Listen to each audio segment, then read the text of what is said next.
Hi, I'm Danny Quinn, and welcome to another episode of First Impressions. On today's episode, I sharpen my claws and I look at Hugh Jackman's swan song to his star-making role as Logan. So this movie is set in the not-too-distant future where most of mutant kind has been eradicated by an unknown plague, and only mutants have been born for quite some time. Against this backdrop, Logan, played once again by Hugh Jackman, is now a much older man, dying of the adamantium process, and his healing ability has begun to decline. He's now looking after his former mentor, Professor Charles Xavier, played by Patrick Stewart. However, their quiet existence is interrupted when a mysterious young girl, played by Daphne Keane, shows up seeking their protection. Now the three must go on the run towards the north in order to find this mysterious haven for mutants, and avoid a sinister corporation that seeks to use mutants for their own gain. I guess I can start by saying I really like the X-Men movies for their themes, their subtext, but also mainly for their great characters, especially Hugh Jackman's Wolverine, a violent and gruff anti-hero with a tragic but intriguing backstory, who's cursed with the ability to heal from any physical wound he sustains, and given the character's popularity, it's no surprise that Fox made several solo movies with the character, with mixed results to say the least.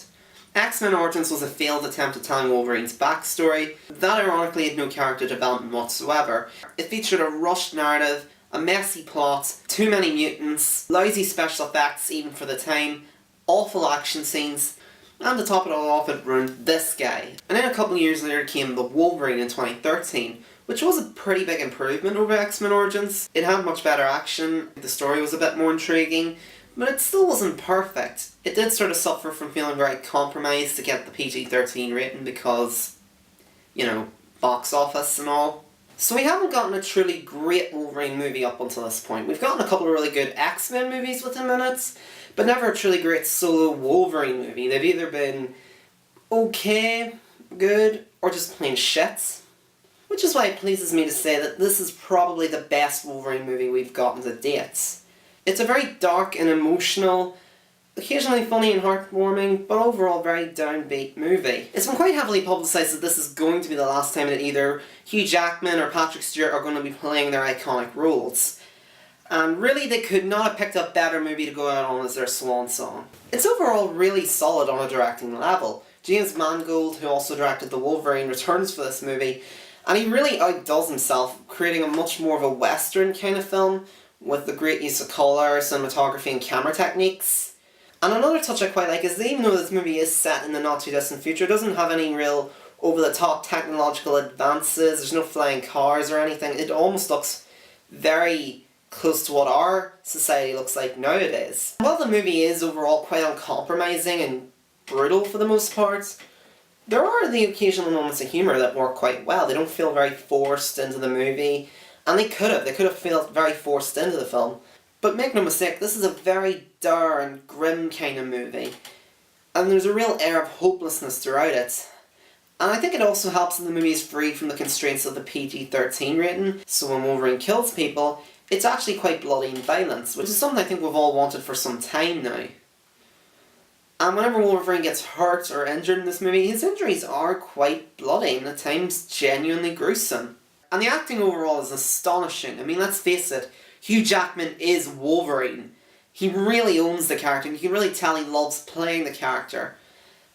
But I think this just might be his best performance in the role to date. This is a Wolverine who's been completely shattered. He's bitter and extremely cold towards others. And he's not nearly as invincible as he was in the past either. His healing ability, as I mentioned earlier, has weakened greatly. So whenever he gets hurt or shot or stabbed or something in this movie, his injuries don't heal instantly. Like, they take a while to heal, and you can really kind of feel the pain he's feeling in this film. It's like how in The Wolverine he had to go a good chunk of the movie without his healing ability, but actually done properly and used to much greater effect to create a great deal of vulnerability for the character. And he can also be quite unlikable at times. In fact, I think for most of the movie, he is actually a complete dick. But when you consider what he's went through throughout these films, you can kind of understand why he acts the way he does. And if Wolverine is a burnt-out, emotionally devastated shell of what he used to be, then Xavier isn't even close to the man we've seen in the previous movies. And he's similarly bitter because his dream of humans and mutants interacting in peace is pretty much dead. Most mutants are now extinct, and the X-Men have all nearly been wiped out. He's now infected with Alzheimer's in this movie, and it's affecting his abilities quite badly as well. And Patrick Stewart does a brilliant job in it, and I think this is probably one of his strongest performances in the role of Professor X. He shows a much more vulnerable and helpless side to the character in this movie. Much like Wolverine, he's in a bad place, and his world has gone to complete shit. And even though this movie does show these two men as very battered down and broken men, there is still a glimmer of hope found in Xavier's character. He's still somewhat optimistic. He still clings on to this dream of humans and mutants living in peace and harmony. The rest of the supporting cast, I think, are also very solid too. Even though I feel like their contributions to the movie are slightly overshadowed by Hugh Jackman and Patrick Stewart's terrific performances, as well as one incredible breakout performance which I'll get to. Stephen Merton, I think, does a fairly good job as Caliban, who's helping out Wolverine and gets involved in this conspiracy in a way.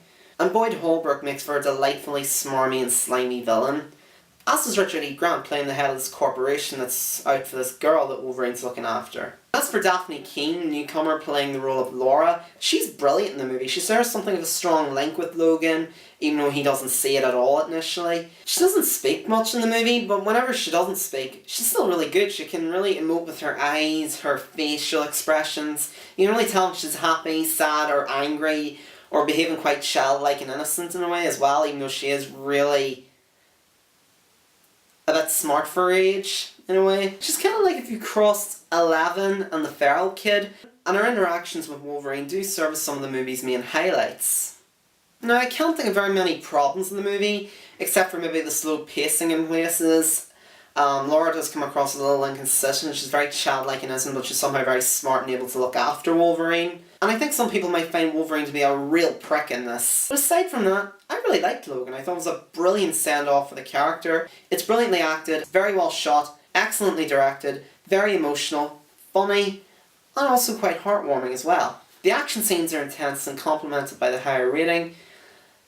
And without spoiling the ending, I'd say it's near perfect. It's a brilliant way to close off Wolverine's character arc. And if they didn't make any more X-Men movies after this, I'd be quite happy. But even if they are, I'm still not going to complain. This movie gets a light 9 out of 10 from me, and I think it's probably my favourite movie of the year so far. Definitely my favourite X-Men movie so far as well. For watching, I hope you enjoyed this video. Sorry it took a while to come up, I just had a bit of trouble filming it for some reason.